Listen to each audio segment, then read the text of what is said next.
वज़ीर कानून की जानिब से कहा गया है कि 60% शिकों पर बहस कंप्लीट हो चुकी है। वो 40% कौन से शिके हैं जिन पर अभी बहस का आगाज़ नहीं किया गया, और वो जो मुसव्विदा आया है उसकी भी डिटेल शेयर कीजिएगा।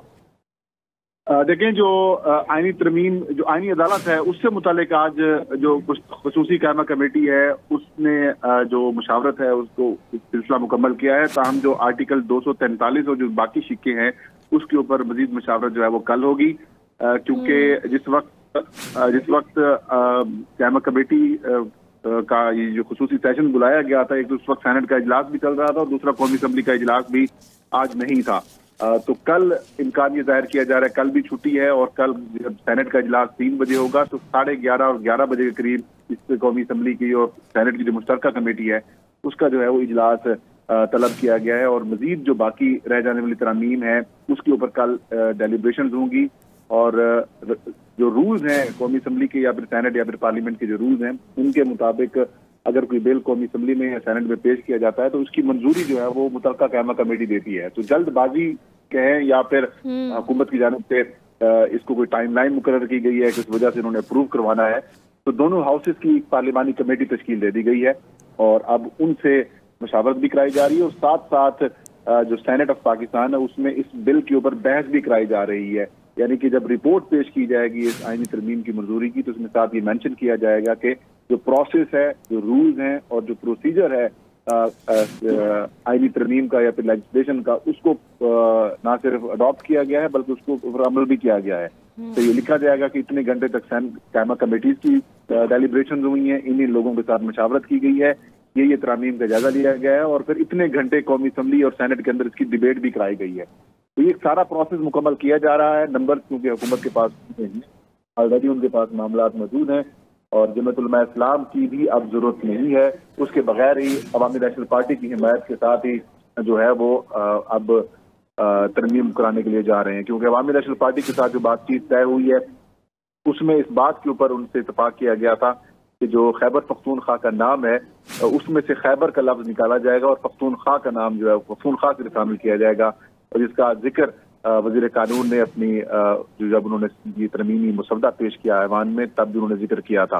तो अब इस दोबारा जो इजलास है वो कल बुलाया गया है। अब देखते हैं कि आज कराची के अंदर भी एक अहम मीटिंग होनी है, मौलाना फजलुर रहमान की सदर पाकिस्तान आसिफ अली जरदारी और बिलावल भुट्टो से मीटिंग होनी है, और इस दौरान ये भी इत्तलात आ रही हैं कि वज़ीर दाखिला जो मोहसिन नकवी है उनको भी इस मुलाकात में बुलाया गया है। तो उससे साकिब, ठीक है फ़हीम, साथ ही रहिए। साकिब, जिस तरह से फ़हीम की जानिब से बताया गया कि आईनी अदालतों वाला जो हिस्सा है उसमें 60% बहस मुकम्मल कर ली गई है, आपके पास भी वो मुसव्विदा यकीनी तौर पे आया होगा। बताइए, आईनी अदालतों में जो तरमीम की गई है वो किस तरह से काम करेंगी, उनका चीफ जस्टिस कौन होगा भी कि नहीं, और वो कहाँ से सिलेक्ट किया जाएगा? जी, जो आईनी अदालत का जो चीफ जस्टिस है वो सुप्रीम कोर्ट से मौजूदा जो 24 जज हैं सुप्रीम कोर्ट के, इनमें से एक आईनी अदालत का चीफ जस्टिस जो है वो चुना जाएगा और वज़ीर आज़म जो वज़ारत कानून है समरी इनिशिएट करेगी, वज़ीर आज़म सिफारिश करेंगे और सदर मुमलिकत जो है वो उसकी मंजूरी देंगे और वो चीफ जस्टिस जो वफाकी आईनी अदालत उनको लगाया जाएगा। जिसके बाद जो जज हैं जो आईनी अदालत के वो भी सुप्रीम कोर्ट का जजेस जो हैं उनमें से भी जज लगाए जा सकते हैं। इसके अलावा 7 साल हाई कोर्ट में अगर किसी जज ने गुजारे हैं तो वो भी वफाकी आईनी अदालत का जज लग सकता है, और अगर किसी के पास 20 साल का सुप्रीम कोर्ट वकील के तौर पर जो है वो एक्सपीरियंस हो तो वो भी आईनी अदालत का जज लग सकता है। तो इसलिए जो जजेस लगने हैं उनमें भी जो लॉ मिनिस्ट्री एक समरी इनिशिएट करेगी, प्राइम मिनिस्टर सिफारिश करेंगे और उसके बाद सदर मुमलिकत उसकी मंजूरी देंगे। लेकिन जब जजेस लगाने की बारी है तो उसमें वफाकी आईनी अदालत का चीफ जस्टिस क्योंकि लग चुका होगा तो इसलिए उनसे कंसल्टेशन सदर मुमलिकत करेंगे और उसके बाद जो जजेस हैं वफाकी आईनी अदालत के वो लगाए जाएंगे। उनकी जो रिटायरमेंट उम्र है वो 68 ईयर। चीफ जस्टिस लगाने के लिए कोई सीनियरिटी को भी मद्देनजर रखा जाएगा? इसका आईनी तरमीम में कोई जिक्र मौजूद नहीं है। आईनी तरमीम में सिर्फ इतना बताया गया है कि सुप्रीम कोर्ट के इस वक्त के मौजूदा जजेस में से कोई एक जो है वो चीफ जस्टिस बनेगा वफाकी आईनी अदालत का।